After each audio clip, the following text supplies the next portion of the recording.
kita bisa berimajinasi, bisa membayangkan bagaimana situasi batin Filipus.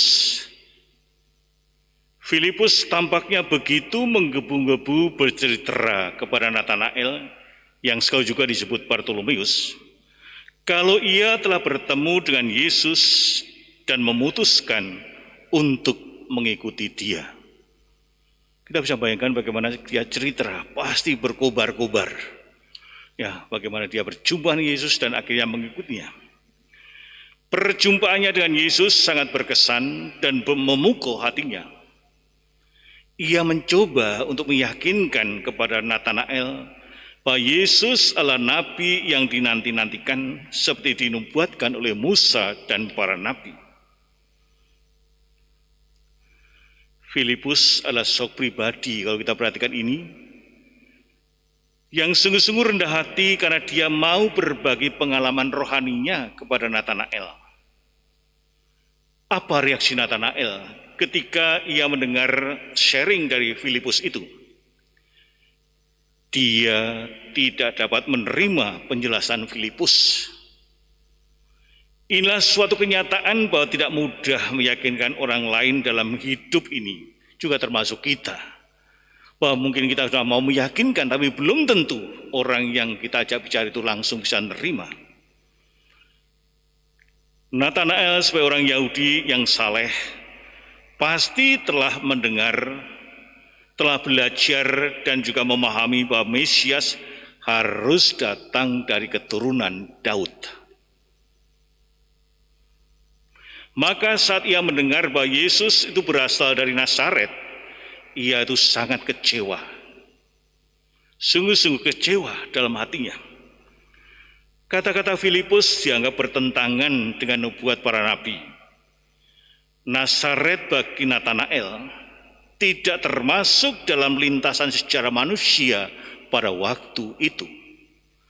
Sehingga ia bertanya, mungkinkah sesuatu yang baik datang dari Nazaret?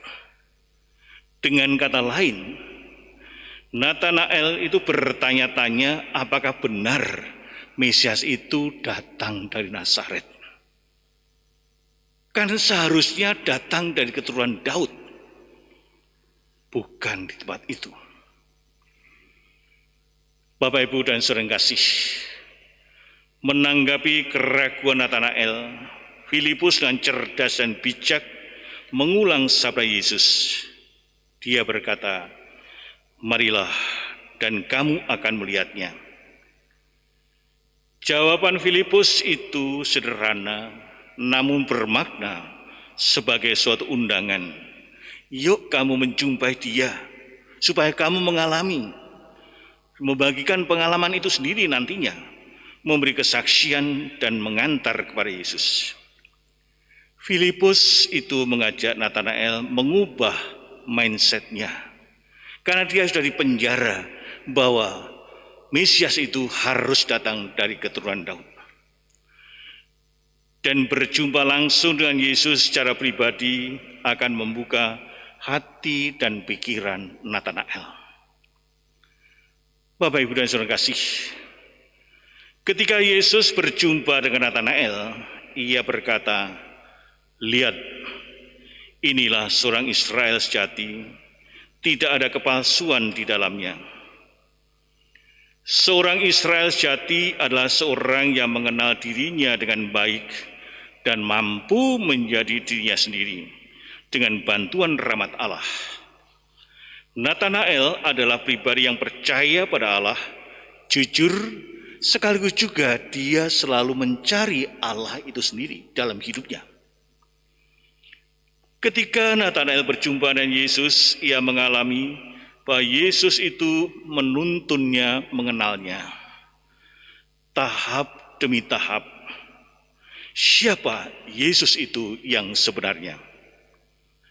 Ia mengenalnya secara pribadi, lalu dia membuang keraguan-raguannya yang tadi ragu-ragu. Setelah berjumpa secara pribadi, keraguan-raguan itu mulai hilang.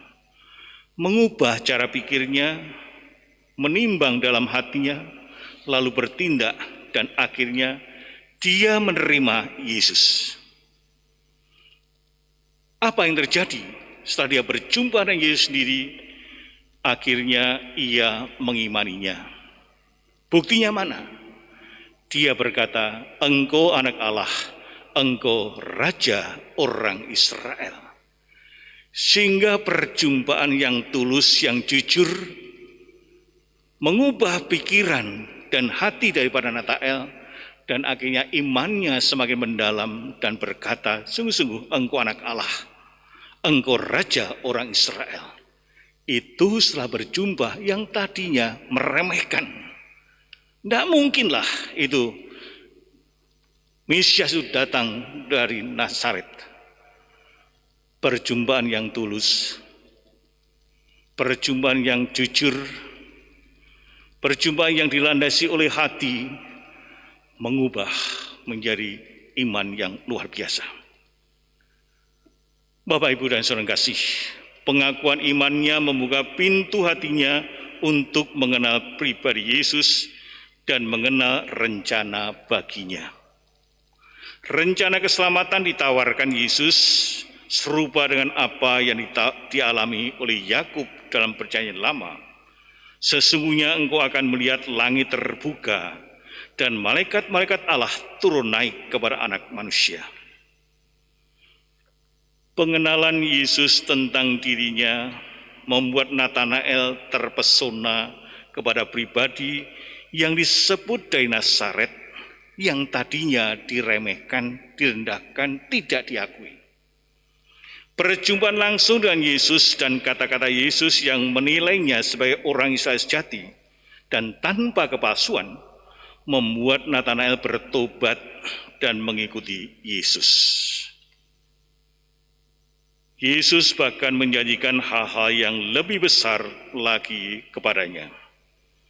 Bapak, Ibu, dan saudara kasih, pribadi Natanael menjadi model suatu pertobatan diri. Dari keraguan dan sikap merendahkan menjadi tekad dan semangat untuk mengikuti Yesus. Jika kita bertobat, kita pun juga akan melihat hal-hal yang besar dari apa yang kita imani. Itu akan terjadi dalam kehidupan kita. Apa yang kita imani akan sungguh-sungguh kita yakin ini terjadi. Kita melihat suatu karya Allah yang besar di dalam hidup kita, dalam diri kita masing-masing. Perjumpaan Filipus dan Natanael menginspirasi kita bagaimana kita dapat mengasihi. Kasih itu jangan pura-pura, melainkan asli dan tulus apa adanya seperti Natanael tadi. Dia jujur, tulus mencari Yesus. Kasih sejati tidak mengatakan yang tidak benar, melainkan menyampaikannya dengan jujur, meskipun kadangkala membawa risiko bagi yang mengatakannya. Maka marilah kita belajar untuk jujur dan tulus, agar kita tumbuh bersama dalam kebenaran.